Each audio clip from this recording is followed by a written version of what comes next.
Topic क्या है आज का? विद्युत द्विध्रुव के कारण किसी बिंदु पर विभव। ए बी क्या है? 2a लंबाई का एक विद्युत द्विध्रुव है। केंद्र O से r दूरी पर स्थित बिंदु P पर विद्युत विभव की गणना करेंगे, जहां जहां r वेक्टर व P वेक्टर के बीच का कोण है थीटा। ये r वेक्टर क्या होता है? द्विध्रुव के केंद्र से प्रेक्षण बिंदु P का स्थिति सदिश होता है r वेक्टर। द्विध्रुव के केंद्र से P बिंदु का स्थिति सदिश होता है r वेक्टर। P वेक्टर क्या होता है, आप मुझे बताओ। विद्युत द्विध्रुव पर जिन्होंने फर्स्ट चैप्टर पढ़ा है वो बताएंगे कि P क्या होता है। नाम भूल गए शायद। विद्युत द्विध्रुव आघूर्ण Q इंटू 2a।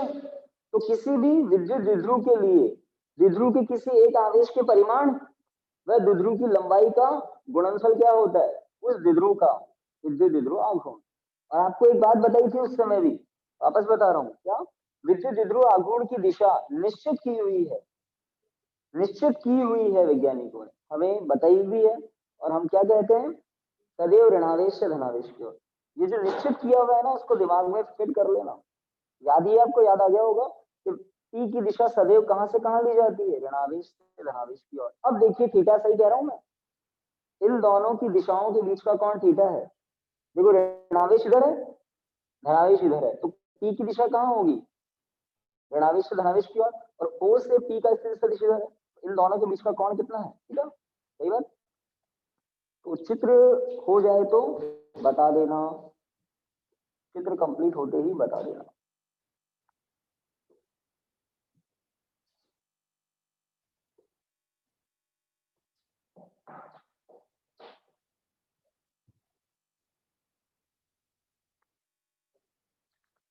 हो गया ना? तो डायग्राम के नीचे कुछ लिखना शुरू कीजिए, फिर हो गया तो। देखिए, माना AB एक 2a लंबाई का विद्युत द्विध्रुव है। माना AB एक 2a लंबाई का विद्युत द्विध्रुव है, विद्युत द्विध्रुव है, जिसके बिंदु A पर प्लस Q, जिसके बिंदु A पर प्लस Q व बिंदु B पर माइनस Q आवेश स्थित है। जिसके बिंदु A पर प्लस Q व बिंदु B पर माइनस Q आवेश स्थित है।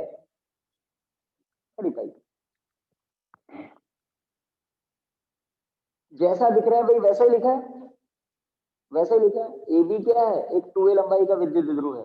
ए पर प्लस Q और बी पर माइनस Q आवेश स्थित। जैसा दिख रहा है वैसा ही लिखा है, कोई बड़ी बात नहीं है ना। अब करना क्या है वो लिखेंगे। तो द्विध्रुव का जो केंद्र है वो उससे r दूरी पर स्थित बिंदु P पर विभव ज्ञात करना है। देखिए, द्विध्रुव के केंद्र से r दूरी पर,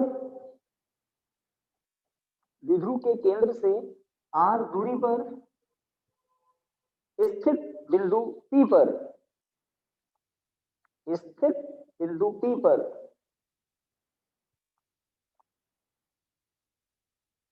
विद्युत विभव ज्ञात करना है। स्थित बिंदु P पर विद्युत विभव ज्ञात करना है। अगेन खड़ी पाई। ओके, आपको यहाँ पर दो समकोण त्रिभुज दिख रहे होंगे, छोटे हैं बट दिख रहे होंगे। एक है AOM, ऐसा ही एक और है BON, AOM BON, दिख रहा है ना? ओके, एक और बात, आपको प्लस Q आवेश से P की दूरी AP, माइनस Q आवेश की P से दूरी BP दिख रही है। आगे जाकर हम कहेंगे कि ये जो A है ना, ये काफी छोटा होता है किसकी तुलना में? R की तुलना में। A मतलब द्विध्रुव की आधी लंबाई, A मतलब द्विध्रुव की आधी लंबाई। दूरी r की तुलना में छोटी होती है, काफी छोटी होती है, चित्र में दिख रहा है उससे भी छोटी होती है। जब ऐसा होता है तब AP MP लगभग बराबर हो जाती है। दूरी AP दूरी MP लगभग बराबर होती है। दूसरी बात, दूरी BP दूरी NP के लगभग बराबर होती है। चित्र को देख के भी लग रहा होगा, दूरी BP दूरी NP के लगभग बराबर होती है। कब? जब द्विध्रुव की लंबाई छोटी होती है तो आधी लंबाई भी छोटी होगी। तो ये बात इस टॉपिक में हम आगे काम में लेंगे, इसलिए पहले से बता रहा हूं कि हम जब द्विध्रुव की लंबाई को छोटा लेते हैं तब ये जो लंब डाले गए हैं ना, इसका महत्व बढ़ जाता है। चलिए शुरुआत करते हैं। लाइन चेंज करके लिखिए, लाइन चेंज करके लिखिए। प्लस क्यू आवेश के कारण, प्लस क्यू आवेश के कारण बिंदु P पर, बिंदु P पर विद्युत विभव, बिंदु P पर विद्युत विभव, लाइन चेंज करके लिखिए, V1 बराबर, V1 बराबर के क्यू बटा AP। देखो सही लिखा है, वही सूत्र जो आप जानते हैं, V बराबर के क्यू अपॉन आर बोलते हैं, के क्यू अपॉन आर। तो के क्यू अपॉन आर की जगह AP, ए से P तक की दूरी। समीकरण 1 के बाद लिखिए, माइनस क्यू आवेश के कारण बिंदु P पर विद्युत विभव, माइनस क्यू आवेश के कारण बिंदु P पर विद्युत विभव।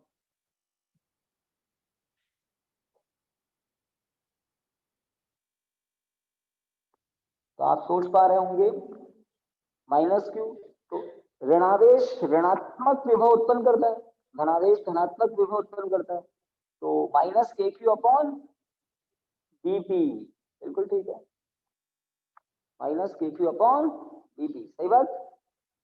चित्र में भी दिखाई दे रहा है बी से पी तक और बी पर ऋणावेश है। ओके, अब बिंदु पी पर कुल विभव कितना होगा? तो यहाँ पर कितने आवेश है? एक ए पर है, एक बी पर है, दो आवेश है, तो दो विभव है। कुल विभव क्या होगा? इन दोनों का योग। लिखिए, समीकरण 2 के नीचे लिखिए, बिंदु पी पर कुल विभव, बिंदु पी पर कुल विभव,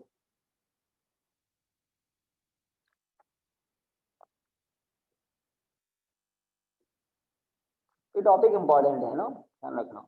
समीकरण 1 व 2 से मान रखने पर तो V बराबर मिलेगा के क्यू बटा एपी माइनस के क्यू बटा बीपी। इसको ऐसे भी लिख सकते हैं, के क्यू कॉमन ब्रैकेट के अंदर 1 upon AP minus 1 upon BP, समीकरण 3।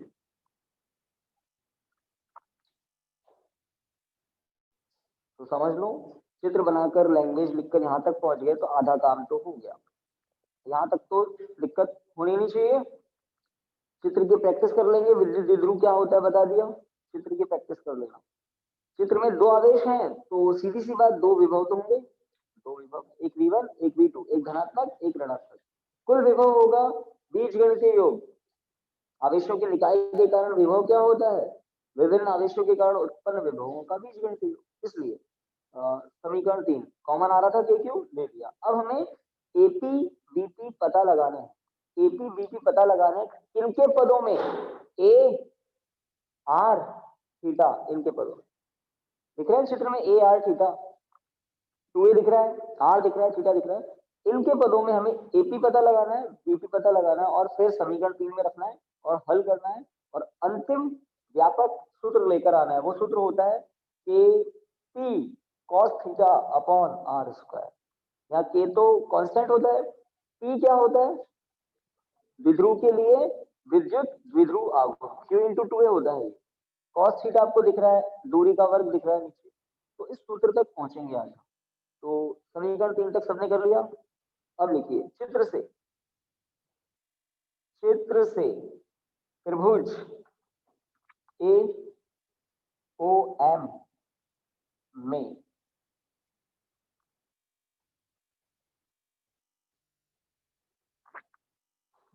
हाँ भाई, बचपन में पढ़ा होगा कॉस साइन कॉस ये सब। तो कॉस थीटा होता है आधार बटा कर्ण, आ गया याद? होता है ना? क्या बोलते हो आप? लाल बटा कक्का या P B P upon H H P. तो उससे कॉस होता है आधार बटा कर्ण। सबने देख लिया? इस त्रिभुज में आधार कौन है? O M. और 90 डिग्री के सामने कर्ण कौन है? ओ ए। तो मैं लिख सकता हूँ ओ एम अपॉन ओ ए, कोई दिक्कत नहीं है। ओ एम अपॉन ओ ए लिखिए। तो ओ एम बराबर क्या होगा? ओ ए कॉस थीटा। ओ एम बराबर होगा ओ ए कॉस थीटा। और ध्यान से देखो ओ ए कितना है, आधी लंबाई कितनी है? लिखना मत, पता है ना आधी लंबाई कितनी है।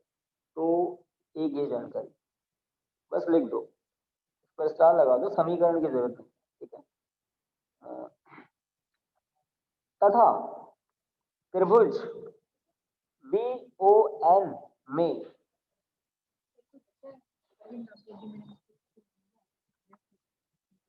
अरविंद, अरविंद कौन है? एक मिनट आना ना मिलने, पहचान गए? बी ओ एन में कॉस थीटा बराबर O N upon O B. तसल्ली से देख लेना, वही आधार बटा कर्ण। थीटा के सामने लंब होता है, 90 डिग्री के सामने कर्ण होता है, जो बचा वो आधार होता है। इसमें भी ओ एन क्या मिलेगा? ए कॉस थीटा। सही बात है। तो ओ एन मिल गए, बिल्कुल ठीक है। इतना काम हमने पता लगा लिया। अब आगे लिखिए लाइन चेंज करके, क्या यदि ए लेस देन आर हो तो, यदि ए 2 बार या 3 बार लेस देन का नंबर लगा दे ज्यादा अच्छा है। तो ए तो बहुत छोटा होता है, केमिस्ट्री में पढ़ते होंगे ना, बंद लंबाई एंगस्ट्रॉम कोटि की होती है, 10⁻⁻⁻। और ये आर जो होती है सेंटीमीटर मिलीमीटर कोटि की होती है। तो आर बहुत ज्यादा होती है, ए बहुत छोटी होती है। तो आप लिखते हैं यदि हो तो क्या होगा, देखिए अब। हो तो एपी लगभग बराबर का चिन्ह एमपी, देख रहे हैं? एपी लगभग बराबर का चिन्ह एमपी। अब एमपी क्या है वो ध्यान से देखिए। एमपी है, थोड़ा ध्यान से देखो, एमपी है ओपी माइनस ओ एम। चित्र देखो, एम पी क्या होगा? OP minus O M. देखा? इसलिए हमने ओ एम पहले से निकाल के रखा है। अब यहाँ पर आपको दो चीजें करनी है। ओपी की जगह आप शान से लिखो आर, दिख रहा है ना? ओ से पी तक की दूरी क्या है? आर। और ओ एम के प्लेस पर ए कॉस थीटा। हम जानते हैं आप ए कॉस थीटा। तो एपी आ गया आपके पास। इसको देना है समीकरण 4। एपी काम में आएगा यहाँ पर। और समीकरण 4 यहां भी तथा, क्योंकि हमने पहले लिख दिया ए काफी छोटा है आर की तुलना में, लेस देन का सिंबल ऐसा ही होता है। तो एक तो एपी को एमपी के बराबर किया लगभग, एक और बीपी को लगभग किसके बराबर? एमपी के। तथा बीपी लगभग बराबर एनपी, है ना? एनपी। और एनपी क्या होगा? देखो डायग्राम में एनपी को क्या लिखेंगे? OP plus O N. देखो देखो देखो, एनपी क्या होगा? OP plus O N, plus आएगा, प्लस आएगा ना, लंबी भुजा है एनपी। तो ध्यान से देख लिया तो फिर लिखिए, और हमेशा ध्यान रखना है ओपी प्लस ओ एन, बिल्कुल ठीक बात। ओपी का मान आर है ना, आर है, और ओ एन कितना है? ए कॉस थीटा। तो हमें बीपी भी मिल गया लगभग, ये लीजिए। और इसको देना समीकरण 5। 4 समीकरण, 5 समीकरण, चौथी और पांचवी समीकरण का आप क्या करेंगे? समझ रहे हैं ना? तो 3 और 4 को क्या करेंगे? सॉरी, 4 और 5 को क्या करेंगे? 3 में काम में लेंगे। तो मुझे बता दें समीकरण 5 तक हो गया हो तो, साथ साथ लगभग लिख लिया सभी ने? तो प्रैक्टिस भी करनी है घर पे चित्र बनाकर। उद्देश्य क्या है हमारा, वो पक्का होना चाहिए। हमें पी पर कुल विभव पता लगाना है, और वो क्या होता है, ये होता है V1 V2 का मान रखा, कॉमन लेकर समीकरण। अब हमें एपी बीपी किसके पदों में लाने थे, इन तीनों के पदों में। देखो लिया है ना समीकरण 4 में और 5 में, लाए नहीं लाए, बिल्कुल लेकर आए, ले आए। अब मान रखते हैं, लिखिए समीकरण 3 में, समीकरण 3 में समीकरण 4 व 5 से मान रखने पर, समीकरण 3 में 4 व 5 से मान रखने पर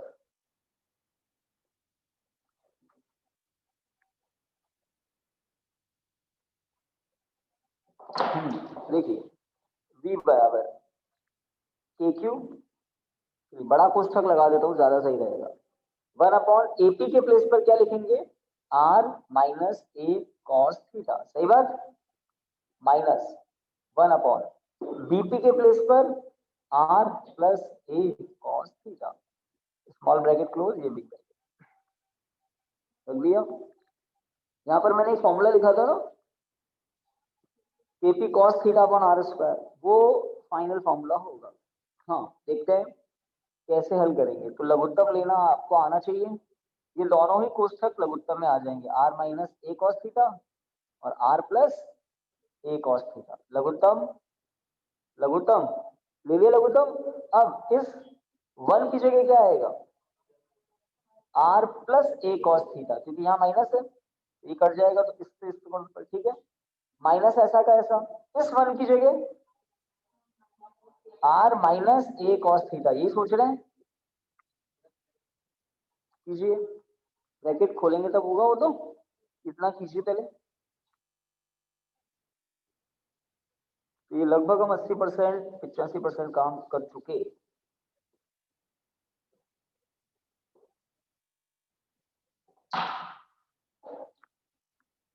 तो इसकी तो आप आज घर पे प्रैक्टिस ही कर लेना।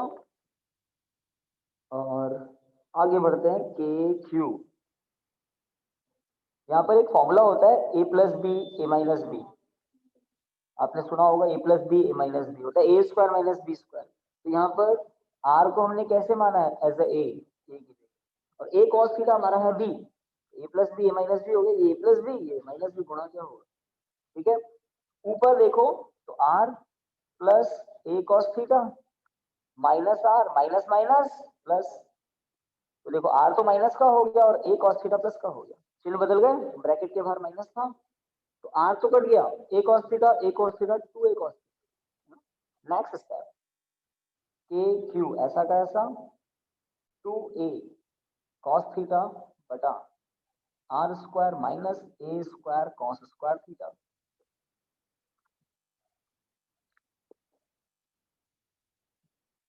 v बराबर K T cos theta upon R square minus A square cos square theta. क्योंकि q इंटू टू ए बराबर p, याद आ गया होगा कुछ बच्चों को, कुछ बच्चों के लिए नई चीज होगी, धीरे धीरे उनको भी पक्का हो जाएगा कि किसी भी विद्युत द्विध्रुव के एक आवेश के परिमाण और द्विध्रुव की लंबाई का गुणनफल क्या होता है, उस द्विध्रुव का विद्युत द्विध्रुव आघूर्ण, कूलाम इंटू मीटर में। तो Q इंटू टू ए की जगह मैंने क्या लिखा है, लिख लिया P। यहां तक पहुंच गए।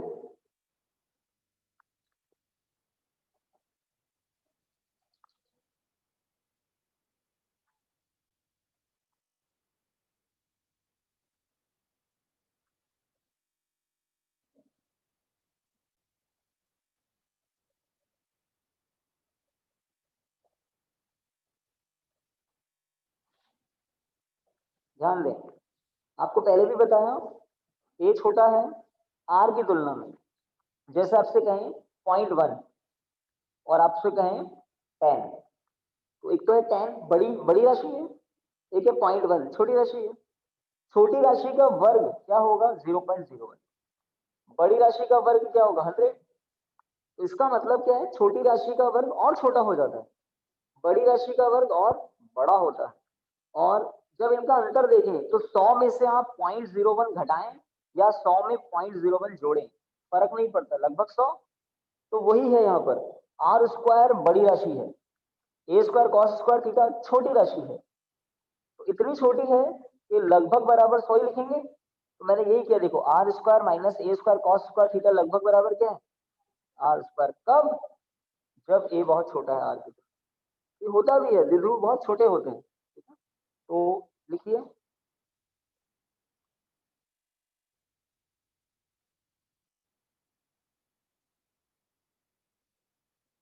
तो लघु विद्युत द्विध्रुव के लिए ये सूत्र सही है, आप लिख सकते हैं। लघु, शॉर्ट बोलते हैं, शॉर्ट इलेक्ट्रिक डाइपोल या लघु विद्युत द्विध्रुव हेतु, ऐसे लिखते हैं, लघु विद्युत द्विध्रुव हेतु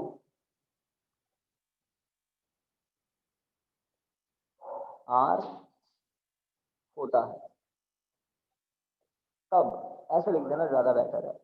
लघु विद्युत द्विध्रुव हेतु ए लेस देन आर होता है तब,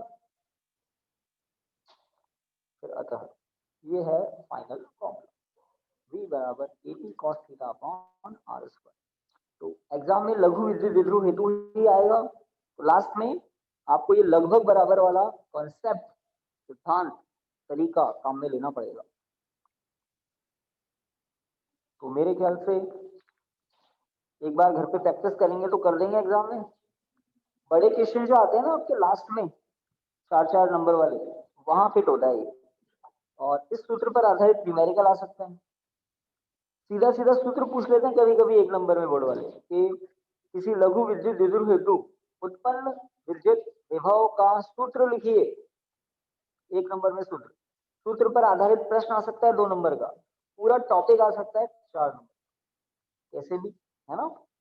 तो पता नहीं बोर्ड वाले तो क्या दें, लेकिन हमको तो सब कुछ पढ़ना पड़ता है, तब बहुत अच्छे नंबर की संभावना बनती है। तो टॉपिक एक ही करना था आज हमें, थोड़ा सा लेट पहुंचे और एक ब्लूटूथ की और प्रॉब्लम हो गई। तो आप घर पे आज इसकी प्रैक्टिस कर लेना, कल हम कुछ नया टॉपिक देखेंगे, ठीक है। कल हम, और टाइम यही रहेगा 1 to 2, ठीक है ना। थैंक यू, आज के लिए इतना ही।